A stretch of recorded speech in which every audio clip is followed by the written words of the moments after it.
우린 살아가면서 참 많은 사람들을 만나게 됩니다. 어느 조사기관에서 조사를 했는데 한 개인이 평생을 살면서 어느 정도 얼굴을 알고 교제하며 지낼 수 있는 사람들의 숫자가 대략 800명 정도라고 합니다. 아무리 능력이 있는 사람이라 할지라도 그 이상의 사람들을 만나게 되면 잘 기억하지 못하고 그저 그다지 가까운 사이로 지내기 어렵다는 것이죠. 사실 보통 사람들의 경우에는 한 200명 정도 되는 사람과 만나면 살게 된다고 합니다. 휴대폰이 발달하기 전에 전자수첩이라는 게 있었습니다. 여러분 혹시 기억하시는지 모르겠는데 저도 전자수첩을 잠깐 이용했었는데요. 제가 가지고 있던 그 전자수첩에는요, 약 1000명 정도의 사람의 인포메이션을 이제 입력할 수 있다라고 되어 있었는데, 제가 처음 그 전자수첩을 구입할 때는 좀 걱정했어요. 야, 내가 만난 사람이 1000명 넘지 않을까 해서 그 입력할 수 있는 공간이 부족하면 어떡하지? 이제 걱정을 했었는데, 그런데 쓸데없는 걱정이었습니다. 제가 전자수첩을 구입하고 한 1년 정도 되었을 때, 약 300명 정도의 이제 주소와 전화번호가 이제 입력이 되었습니다. 그 가운데 100여 명은 자주 만나지 못해서 거의 연락도 없이 지내는 사람들이 되었습니다. 요즘은 소셜 네트워크가 이제 발달을 하면서 시간과 공간에 이제 상관없이 전 세계 어디 있어도 서로 친구가 되고 소통할 수가 있죠.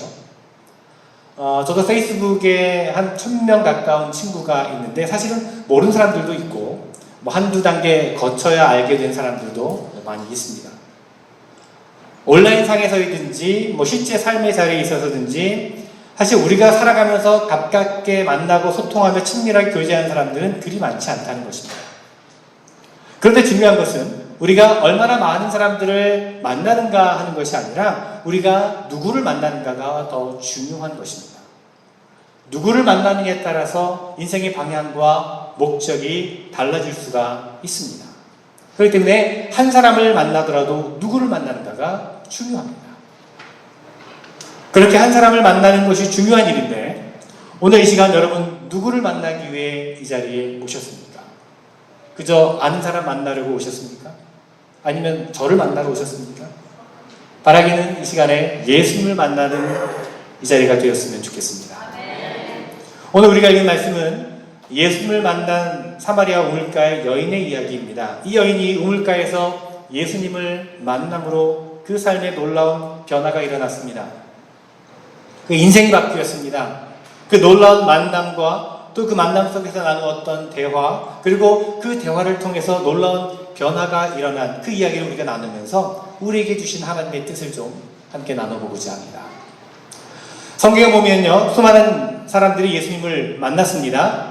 멀리서 예수님을 찾아온 사람도 있었습니다. 또 예수님이 직접 찾아가서 만난 사람들도 있었습니다. 그들 가운데는 예수님을 만나서 정말 삶의 진정한 의미를 찾고 또 변화받은 사람도 있었습니다. 그러나 아무런 의미도 찾지 못하고 그냥 돌아간 사람들도 있습니다. 가룟 유다나 빌라도처럼 예수님을 배반하고 외면한 사람들도 있었습니다. 예수님 당시만이 아닙니다. 지금도 마찬가지입니다. 예수님을 만나기를 원하는 사람들이 있습니다. 예수님을 만난 사람들이 있습니다. 또 만나지 못한 사람들도 있습니다. 예수님을 만나서 변화된 삶을 사는 사람들도 있고 예수님을 만남을 하면서 불구하고 예수님을 외면하고 거부하는 사람들도 있습니다. 여러분, 오늘 이렇게 다른 모든 일들 다 뒤로 하고 이 예배 자리에 오셨습니다. 이 시간 여러분 집에서 쉬고 싶기도 하고 또 어디 놀러 가고 싶기도 하고 중요한 만남도 가져야 될 시간이기도 하겠지만 그 모든 것을 여러분 다 뒤로 하시고 이 자리에 나오시지 않았습니까? 그럼 정말 이 시간을 그냥 헛되이 보내서는 안 되지 않겠습니까? 우물가에서 주님을 만난 이 여인처럼 오늘 이 시간 여러분 가운데 예수 그리스도를 새롭게 만나는 역사가 이루어지기를 바랍니다. 예수님과의 만남이 여러분의 삶을 다시 새롭게 하고 변화시키기를 바랍니다. 예수님 당시의 이스라엘은요, 로마에 속한 영토로서 세 부분으로 나누어져 있었습니다. 여러분 이스라엘 땅의 그 지도를 보면요, 예전에 그 당시의 지도를 보면 남북으로 길게 이제 생겼습니다. 북쪽에는 갈릴리가 있고 남쪽에는 유대 지역이 있고 그 사이에 갈릴리와 유대 사이에 사마리아라고 하는 지역이 있었습니다. 그런데 이 유대인들은 남에서 북으로 갈릴리로 여행을 할 때 사마리아를 거치지 않고 우회해서 갈릴리로 갔습니다. 사마리아를 지나게 되면 빠르게 곧장 갈 수 있는 지름길임에도 불구하고 멀리서 돌아갔다는 것입니다. 그 이유는 오랜 동안 유대 사람들은 사마리아 사람들을 싫어했기 때문입니다. 그 땅을 밟는 것조차 싫어했습니다. 그런데 성경에 보면 예수님은 의도적으로 사마리아를 거쳐서 여행을 하게 되었습니다. 그리고 예수님께서 사마리아의 수가라고 하는 동네에 들어가셔서 우물가에서 잠시 쉬고 계실 때 물을 길러온 여인을 만나게 됩니다. 자, 요즘 같으면 우물가에서의 만나는 것이 별로 이상할 것이 없겠지만 당시의 유대 율법에 의하면 남자가 여자에게 인사하는 것은 엄격히 금지되었습니다. 심지어 사람들 앞에서 자기 아내나 딸이나 여동생들과도 이야기를 나눌 수가 없었습니다. 굉장히 스트릭하게 금지되었습니다. 그래서 사람들은 길을 가다가 여자들을 마주보게 되면 눈을 지그시 감거나 아니면 다른 길로 돌아가곤 했었습니다. 그런데 오늘 예수님은 사마리아 우물가에서 한 여인을 만났습니다. 예수님께서 우물가에서 만난 여인을 만난 것은 유대인의 어떤 전통적인 관습을 초월한 하나님의 은혜 안에서의 만남이었다는 것입니다. 이 여인에게는 뜻밖의 우연한 만남일지 모르겠지만 하나님의 섭리하심과 인도하심 가운데 이루어진 만남이었다는 것입니다. 여러분, 한국의 가수 가운데 노사연이라는 분이 부른 국민가요가 있습니다. 뭐죠? 만남이라는 곡 혹시 다 아시죠? 다 들어보시고 또 불러보시기도 하셨을 텐데 그 곡의 가사가 첫 번 어떻게 시작되죠? 우리 만남은 우연이 아니야. 막 노래가 나오고 싶지만 우리 만남은 우연이 아니야. 가사가 참 마음에 와닿는데, 자, 우리에게 있는 모든 만남, 관계들이 우연히 어쩌다 이루어진 것이 아니라는 거죠. 자, 우연이 아니면 무엇입니까? 가수 노사연은 뭐라고 부르죠? 이어서 그것은 우리의 바람이었어. 그렇게 노래합니다. 그러나 우리 믿음의 사람들은 그것은 우리의 바람이었어가 아니라 그것은 하나님의 바람이었어 라고 고백할 수 있어야 됩니다. 하나님께서 바라셨고 하나님께서 계획하시고 인도하신 만남이었다는 것입니다. 그렇습니다. 우리가 조금만 깊이 생각해 보면 하나님의 섭리하심이었구나 라고 고백하게 되는 그런 만남들이 우리 삶 가운데 끊임없이 일어나고 있다는 것입니다. 혹시 오늘 예배 자리 가운데 처음 오신 분도 계실 것입니다. 방문하신 분도 계실 것입니다. 우연히 어쩌다가 그렇게 된 것이라고 생각하십니까? 저는 그렇지 않다고 생각합니다. 그것은 하나님의 계획하심이었고 하나님의 섭리하심이었고 하나님의 바람이었기 때문입니다. 유명한 종교 철학자인 마틴 부버가 이렇게 말했습니다. 인간에게 두 가지 만남이 있는데 나와 너의 만남이 있고 나와 그것의 만남이 두 가지가 있다라고 얘기합니다.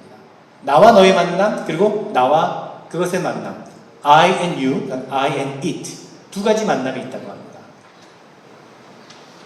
나와 너의 만남은 마주대할 수 있는 인격적인 그런 관계입니다. 인격적인 만남이죠. 그러나 나와 그것은 마주대할 수 없는 비인격적인 형식적인 만남이라고 할 수 있습니다.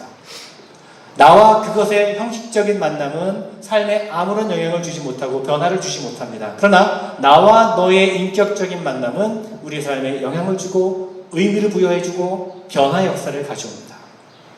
그러면서 마틴 부버는 하나님과의 만남은 나와 그것의 만남이 아닌 나와 너의 만남이라고 얘기합니다.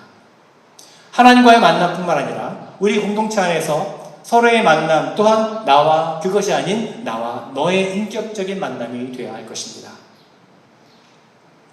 나와 너의 만남도 다양한 모습이 있습니다. 내가 말씀드린 적이 있는데 사람이 살아가면서 세 종류의 사람들을 만나게 된다 그러죠. 첫째는 만나서는 안 되는 사람, 정말 절대로 만나서는 안 되는 사람과의 만남이 있습니다. 만나서는 안 될 사람을 만나게 되면 그 인생이 불행해집니다. 부정적인 영향을 받게 됩니다. 그러면 본인뿐만 아니라 주변에 있는 사람들도 힘들어집니다. 자, 두 번째는요, 만나나 마나한 사람과의 만남입니다. 만나도 그만, 안 만나도 그만 그런 사람이 있습니다. 만나기는 만나는데 마틴 부버가 얘기한 나와 그것의 만남처럼 그저 형식적인 만남, 필요에 의해서만 만나는 그런 사람이 있습니다. 자, 그리고 마지막 세 번째로 꼭 반드시 만나야 될 사람이 있습니다. 부모와의 만남이 그럴 수 있겠고요. 배우자의 만남도 그럴 수 있습니다. 우리 인생에 있어서 좋은 안내자가 되어주는, 정말 선한 영향력을 주는, 동지가 되어주는 그런 사람이 있습니다. 꼭 만나야 될 사람이죠.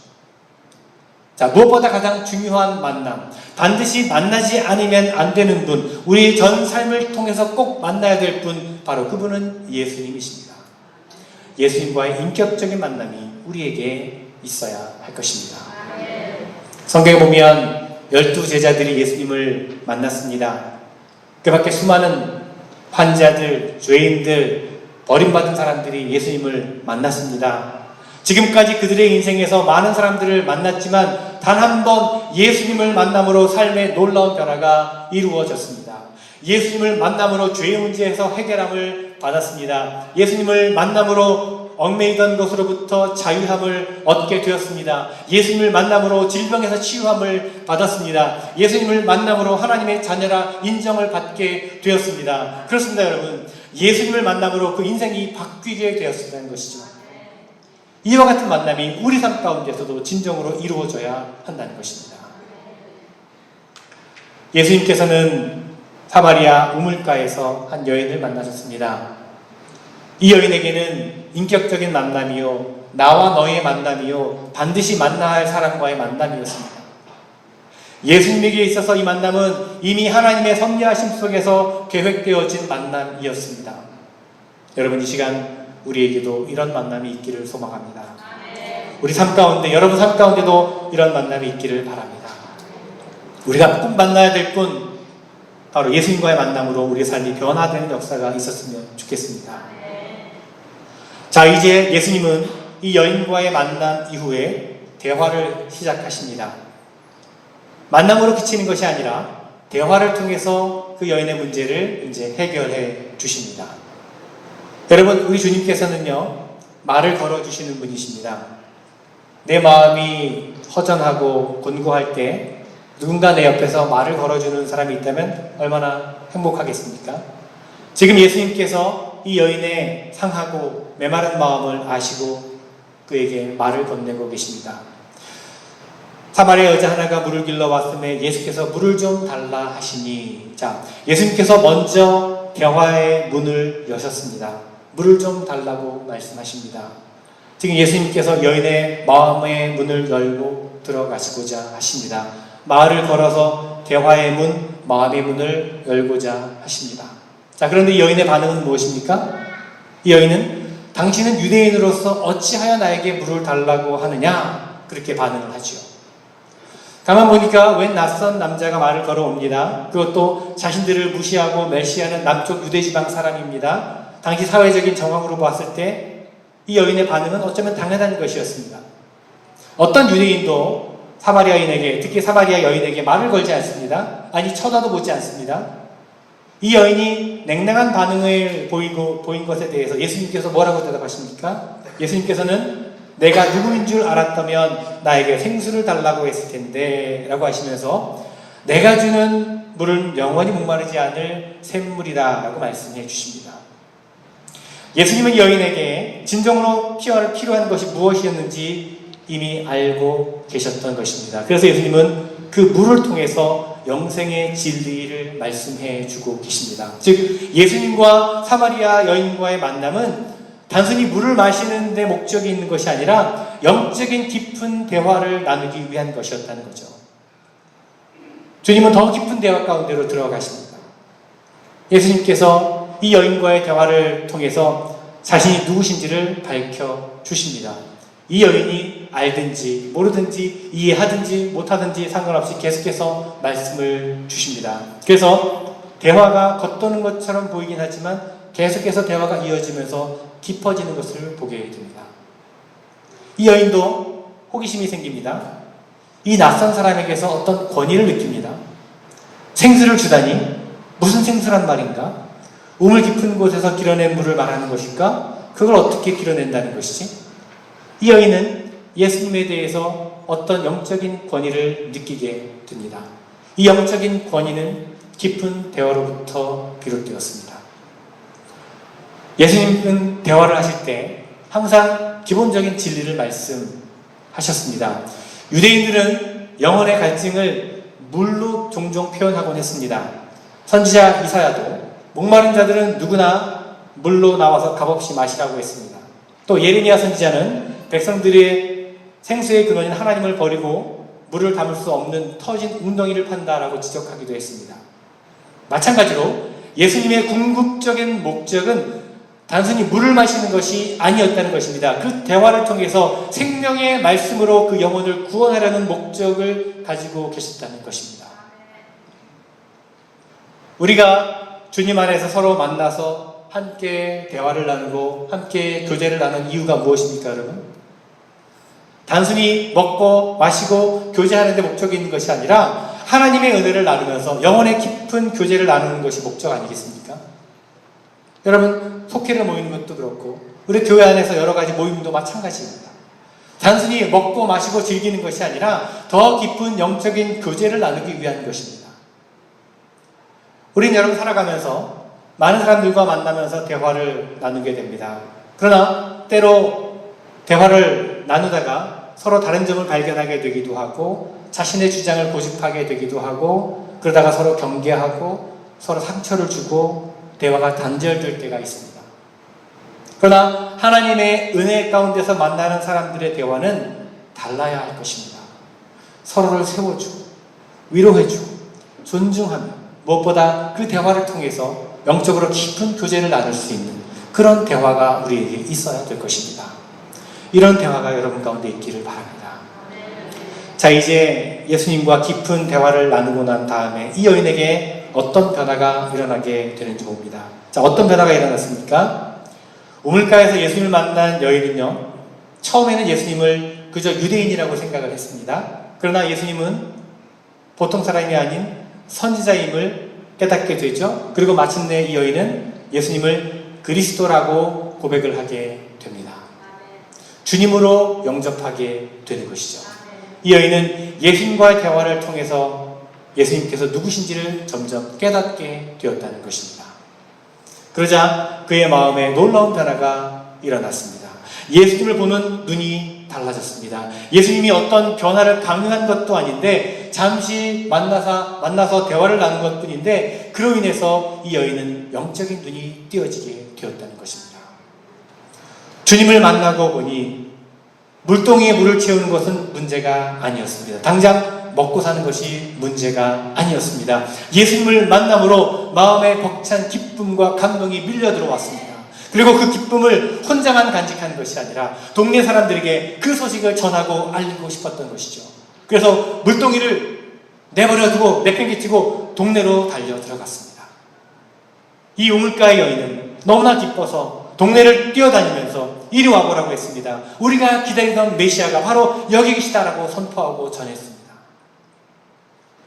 이 여인이 예수님을 만나고 예수님과 대화를 나눈 다음에 마음에 큰 변화를 받은 후에 동네로 달려간 것은 곧 자신이 변화된 후에 그 뜨거운 감격을 다른 사람들과 서로 나누기 위한 것이었습니다.